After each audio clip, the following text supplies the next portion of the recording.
And you are an important part of that. One of the reasons I'm here today also is I want to hear from you. I want to hear your questions. I want to hear your comments. I want to hear your ideas about how we can solve this, how we can prevent this. It's not just putting people in jail, it's also stopping it before it happens. It's making sure that people who do have a problem get treatment. So I want to hear your questions, I want to hear your comments, and we will get started with that. Thank you so much for welcoming me here to Lexington, Kentucky, one of the most beautiful places I've ever been, and to this great high school. So I'm going to move over here and we're going to take questions from the audience. Thank you all.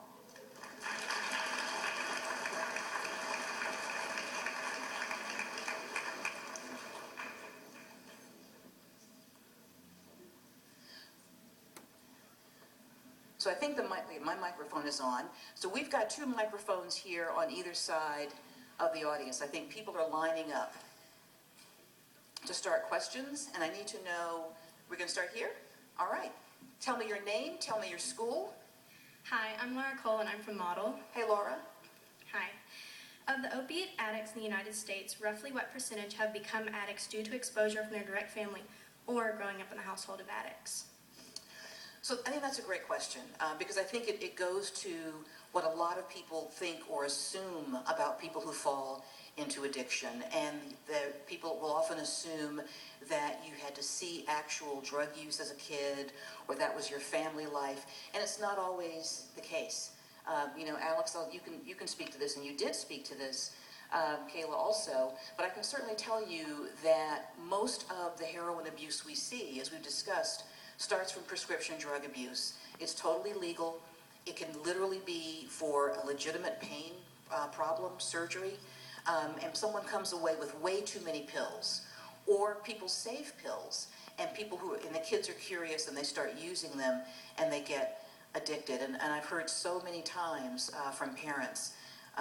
Just this week we had interviews with other parents who were calling into a radio show that I was doing, about a young athlete who literally had, knee surgery, and the doctor prescribed him pain pills, and the parents thought, well, they're okay because they're prescription, they're prescribed, they're legal. No one thought to say, does he need this many? No one thought to say, can we taper off, or is the dosage too high? And he became addicted. And because of the addiction, that took over. And within 2 years, he also had turned to heroin, and he unfortunately did not survive. So I don't know if you want to speak to that as well, Alex.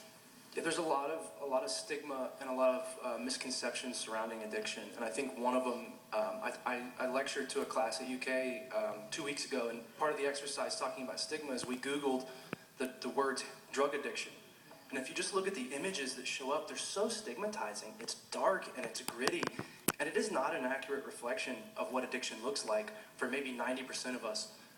The reality is my addiction started with a legal prescription for oral surgery, and so I think part of what we're trying to do here is to break through that stigma, because what happens is people think, well, you're not going to wake up one day and put a needle in your arm, right? That's not how it works. You're going to start with something like prescription medication. Thank you so much for that question. Thank you. We're going to go to this side next. Outstanding. Yeah. My name is Tyler Crafton. I'm a student here at Madison Central. And, okay. Morning. Morning. Do you believe that recreational marijuana use among high school students could lead to a greater risk of opioid use? So, I get a lot of questions about that, and those of us who work in the field, because there's a lot of discussion about marijuana these days. Some states are making it legal. People are looking into medical uses for it.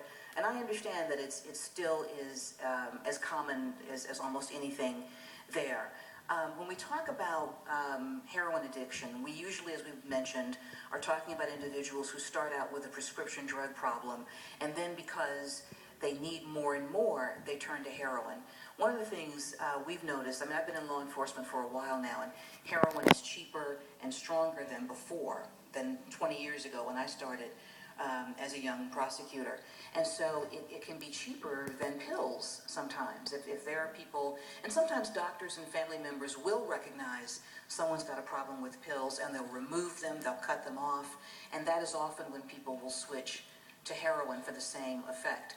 So it isn't so much that marijuana is the step right using prescription drugs or opioid.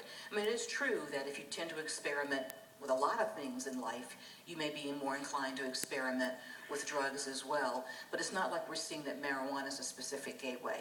And when I say that, though, I don't want you to think that, oh, well, the AG said it's not the beginnings of, opioid or heroin, and so therefore it's okay. You know, marijuana has its own issues if you're young.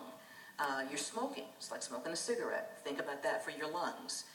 It's affecting your brain, like any other drug. So think about that for your thoughts as well.